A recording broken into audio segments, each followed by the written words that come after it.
everyone. I'm Lynn Jarman Johnson with Consumers Credit Union. Joining us today, we're going to talk about a subject that I think many people have been talking about, whether they're at work or at home, maybe you're around the dinner table. And that is what's going on with stress and anxiety in your life. We kept thinking, okay, this pandemic is going to go and we're going to be able to get right back into life the way that we knew it. But what has ended up happening is a lot of questions about when are we really going to get back to work, and what's my policy at work, and what am I supposed to do if I find out somebody has COVID? Well, you know what? We're not going to talk today about the health issues, except about the health issues that are so lingering, which is the mental health issues. And our expert joining us today is Christy Buck, and Christy is the executive director of the Mental Health Foundation. She's also really the founder and coordinator of what we call Be Nice. Christy, if you don't mind, I'm gonna mention something quick about a book that I am reading right now from Brad Stulberg, and he's the author of The Practice of Groundedness. And what he talks about is saying that people are feeling more fatigued than usual, not necessarily sad or depressed, but alone and exhausted. And that Google searches right now, the number one question that's been asked over and over again is, why am I tired all the time? And he goes on to talk about the fact that there is a real physical reason for this. And that is the anxiety of not knowing what's going on and the social exhaustion of anger that seems to be permeating our social medias and conversations that we might be having that are difficult to have.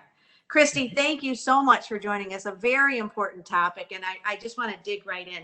Have you been finding, especially with everything that you're doing, not only in schools, but in companies, that this anxiety, this feeling of not quite knowing what to do is just getting deeper and deeper?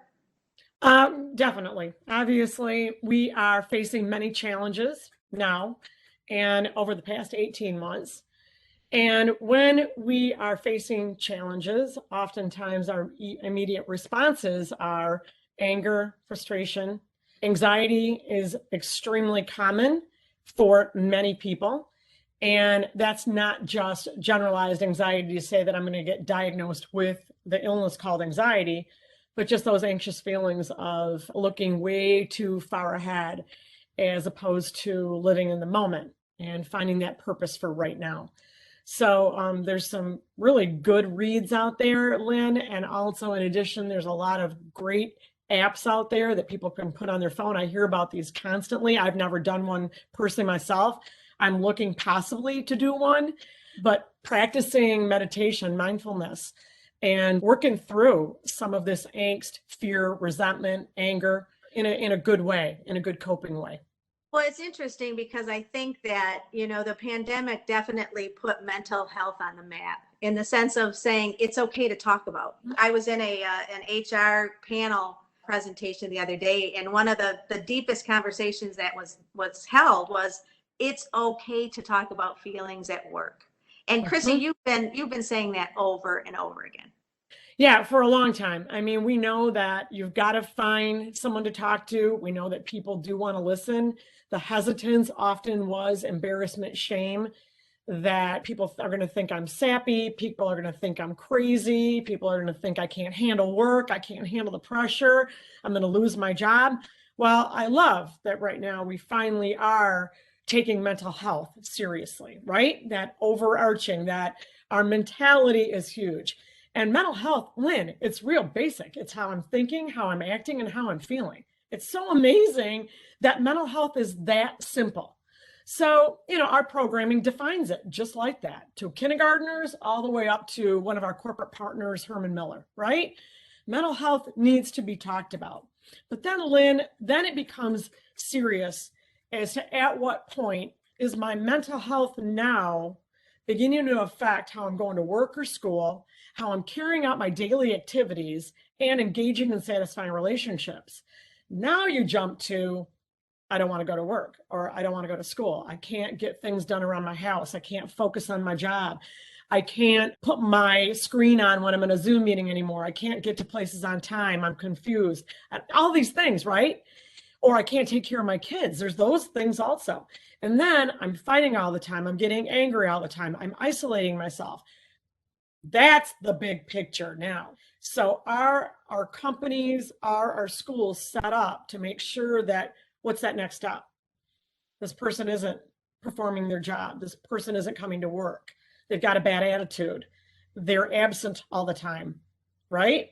Now it could be the onset of a mental health disorder, which then that means, do I have an employee assistance program in place?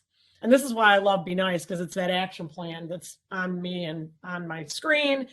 That's when I'm going to notice those changes, making sure I'm aware, invite myself to reach out, have a conversation deeper now, right? Beyond just thoughts and feelings. Hey, how are you today? Nope, it's deeper. That frustration. I've noticed you're frustrated every day. Like it was, once in a while, but right now, man, are you okay? Let's sit down and talk. Then it's like all of a sudden what you've brought to attention is this has been going on for 2 weeks or longer. Now I really want to help you. And did you know that help is available? That's the big thing. And that's that next step that we want to make sure that people are set up to know where their resources are. So when you go into corporations or schools, Christy, tell us a little bit about NICE, because it's Be Nice, but NICE is an acronym that is very actionable. Love it. Lynn, we look at it as a macro and then a micro. And a good friend of mine at Cascade Engineering, he defined it that way for me. The macro is like how you are, Lynn. You live your life to be nice every day because you know it's going to have an impact on someone. Every day, throwing out compliments, throwing out a smile, being nice can change a life and it can save a life. I'm truly a believer in just a simple concept. And that is noticing the right, the good. Inviting myself to let someone know the right, the good, pointing out right, good every day. That can be challenging because especially in certain situations, that person is so vicious to me. How can I throw out compliments? You know what? I'm going to give it a try. I'm going to do it. I'm going to take that risk. I'm going to try it. Or maybe I don't hardly know that person, but if I say hi to him in the grocery store line, are they going to think I'm bizarre and weird? No, I'm going to try it. And that's empowering. It makes you feel really good. Now, deeper at the micro level, it means notice the good, the right, but notice the difference. Now, suddenly, wow, I notice that clerk all the time that she's so friendly and she says hi to everybody. Today, she's not even making eye contact with the people that are going through her line. I'm noticing this, right? Maybe I'm going to go through her line instead, and I'm going to go through and say, is everything okay? You usually are so bubbly. I'm taking the time to invite myself to reach out. Going deeper, it could be with my spouse, with my best friend, with my coworker. Like, Lynn, you have been late to work every day this week. What is going on that is so unlike you? Now, what I've done, I've noticed the good, the right, because Lynn never is late, but now I'm going deeper. I'm diving in to say, this is what's different about you, and I'm worried about you. Invite myself to have a conversation, challenge that person to possibly get help and assistance. Are they aware that we have an EAP? Are they aware that there are resources out there? Are they aware that, you know what, I'm available? You know what, every day this week, you and I are going to go take a walk every day at noon and hash this out, work through it. And then empower. Empower is huge because you're showing that person that you care, you're concerned, helping them to find these resources, helping them to find these protective factors, which can be friendships, services, utilizing services, right? Those are those really deep things that people might be in need of. Christy, we had a conversation probably about a year ago, maybe a year and a half already, if you can believe it. And it was when people were truly starting to think this is never going to end. And now here we are a year later, this is never going to end. And that anxiety of feeling that way, I think just chips away at the best of people, at the best of most positive individuals that are out there. Yeah. I like the fact that you're talking about reaching out and not being afraid to. And in the book that I'm reading, the one thing they said was, you need to be okay with being afraid to go out, but still going out. Yeah. And not talking, you mentioned it. Going out for a walk is a simple thing, but for someone who has been, just feels like they're frozen, that one little thing, even if it's 5 minutes, could be a huge step in the right direction. Huge. Those are those conversations that we can have with people of how can I help you to make you feel more comfortable? What has helped you in the past? Okay, that's that invite stage of the Be Nice action plan. And when I start to point out things like this, what helped you in the past when you may have felt like this? It's also empowering them to look back and reflect back. Wow, when I was feeling better, when I was less anxious, this is what I was doing for myself. And so I love to be able to reflect back. And anybody can do this. You do not need to be a social worker or a clinician. You just get the language right. And that's where a lot of people are afraid to ask for help. And that's why it's really super important that those of us who have that positivity, have that feeling of optimism, let's be the people for the folks that are struggling, right? So if I've got that little bit of just, me, myself, because I struggle too. But you know what? For certain individuals right now, when I know what's going on, I'm going to try to be the person with the cup half full, right? It was really funny. Somebody sent me a comic strip again, Eeyore, right? Winnie the Pooh and all the gang. And they were going to visit Eeyore because he hadn't been out lately, right? So what can I be? Where can I find that Pooh to go in and go to Eeyore's place and just say, let me help you through this right now? There's real certain simple ways that we can help people too. To find gratitude is just an absolutely huge, essential thing that we can try to concentrate every day. And so when I'm helping someone, it may be, hey, tell me what the best thing in your day was today. I didn't have a good day at all. Okay, just help me. Just come up with one thing that happened today. And working on recognizing just that one piece of gratitude. I had read a study at one time that, I went to a conference and it was about sleep. And it said, if you can go to bed writing down that one positive thing that happened that day, it actually can help a person sleep through the night because the last thought that they had was this positive thing. Okay.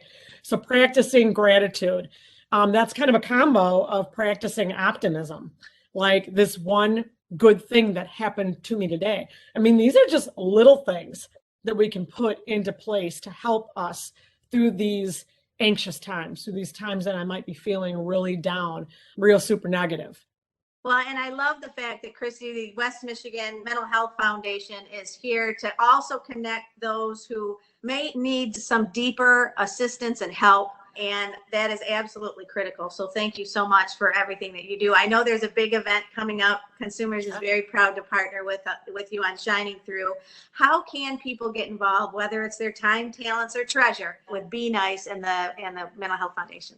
Thank you so much. So obviously you can go, find us on Facebook, go online to benice.org. If you're interested in attending the event, then there's tickets online, obviously. But a bigger picture than that is why do we even fundraise?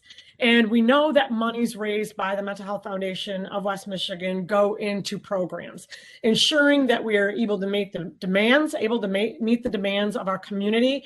And seriously, as we're pushing nationally, we're going to be present all over with Be Nice and the action plan. We're in 165 schools right now across West Michigan.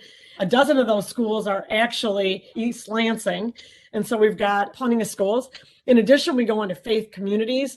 And if you know the plan, you know that it works anywhere, Lynn. The plan never changes. It always is notice the good, the right, so I can notice the different, invite myself to have a loving, caring conversation, challenge the stigma, challenge someone with resources, and empower someone through my love, my support, and help. So that sticks the same.